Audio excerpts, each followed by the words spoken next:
বরকে পাঠিয়েছিলাম জামাই ষষ্ঠী বাজার করতে, আরে জামাই ষষ্ঠী ঠিক আছে, বরকে জামাই ষষ্ঠী বাজার করতে পাঠিয়েছিলাম। বর বাজারে গিয়ে হিমশিম খেয়ে যাচ্ছে, বাজার করতে পারে না, অ্যাকচুয়ালি অভ্যাস নেই তো ওই জন্য আমাকে বারবার ফোন করছে, তুই আসতে পারতিস তুই আসতে পারতিস। হ্যাঁ আমি বললাম তুই যান ঘুমাই একটুখানি, রোদ্দুর আমার ভালো লাগে না, সত্যি রোদ্দুর আমার ভালো লাগে, মাথা ব্যথা করে না।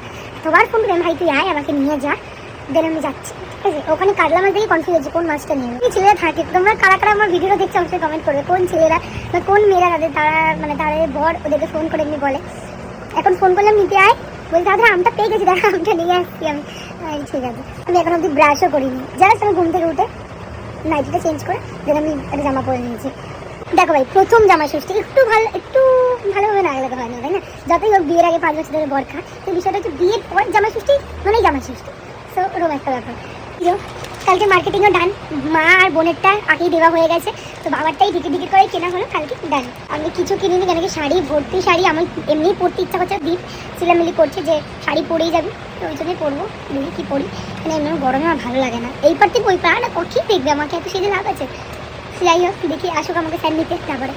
হ্যাঁ বাবা জানি জামাই ষষ্ঠী অনেক দিন আগে চলে গেছে, কিন্তু বিশ্বাস করো তোমরা তো আগের ভিডিওগুলো দেখেছো, আমার শরীরটা অনেকটা বেশি খারাপ ছিল, আগের থেকে অনেকটা ভালো আছি, ওই জন্য ভিডিওটা এডিটিং করতে বসলাম।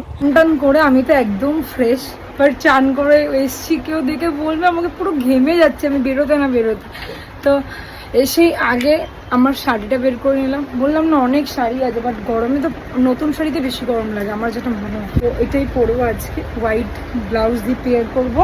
আর হচ্ছে আমার বরকে তো কালকে আমি মানে মা নতুন শার্ট কিনে দিয়েছিল, শার্ট বলতে মা দেয়নি, মা টাকা দিয়েছিল, বলছে তোদের যা ইচ্ছে তোরা কিনে নিবি, তো এটা শার্ট পছন্দ হয়েছে কালকে মলে গিয়ে, তো ও কিনছে, তো ওটাই ও পরবে। আর ওকে জিন্সও আমি বের করেছি, মেন ব্যাপার হচ্ছে সব জিনিস ওরা আমাকে বের করে দিতে, কেন কি আমি না বের করে দিলে উনি আবার পড়বে না, মানে আমি যেটা পছন্দ করে বের করবো সেটা চোখ বন্ধ করে পড়ে নেবে, এরকম একটা ব্যাপার। চলো একদম বান্দরী থেকে সুন্দরী হয়ে যায় এবার।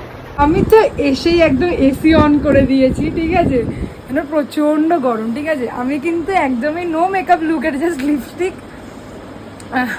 কাজল একটু কম্প্যাক্ট লাগিয়েছি আর কিচ্ছু না, কেন কি এই গরমে আমি পুরো গোলে স্নান হয়ে যাবো, না বাই দ্য ওয়ে কিরম লাগছে একদম অবশ্যই কিন্তু কমেন্ট করে বলো ঠিক আছে। এই যে শাড়ি ব্লাউজ কিরম লাগছে কমেন্ট করে বলো, রিলস তো অবশ্যই বানাবো, রিলসের জন্য এটা আমার ইনস্টাগ্রাম আইডি, অবশ্যই তোমরা ফলো করে দিও, রিলসগুলো দেখে এসো, কমেন্ট লাইক করতে একদমই ভুলো না। মানে একটু রেস্ট নিই, আর ঠান্ডা ঠান্ডা কি সত্যি জামাই ষষ্ঠীর দিন এত গরম ফেলে বাপরে বাপ। চলো রেডি হয়ে যা, আমার বোন মা প্রচণ্ড খাটাখাটি করছে ঠিক আছে, আর আজকে তো জামাইদের একদম ফুল বাজার ঠিক আছে, মানে কী কী রেসিপি হচ্ছে সেটার জন্য অবশ্যই ওয়েট করতে হবে।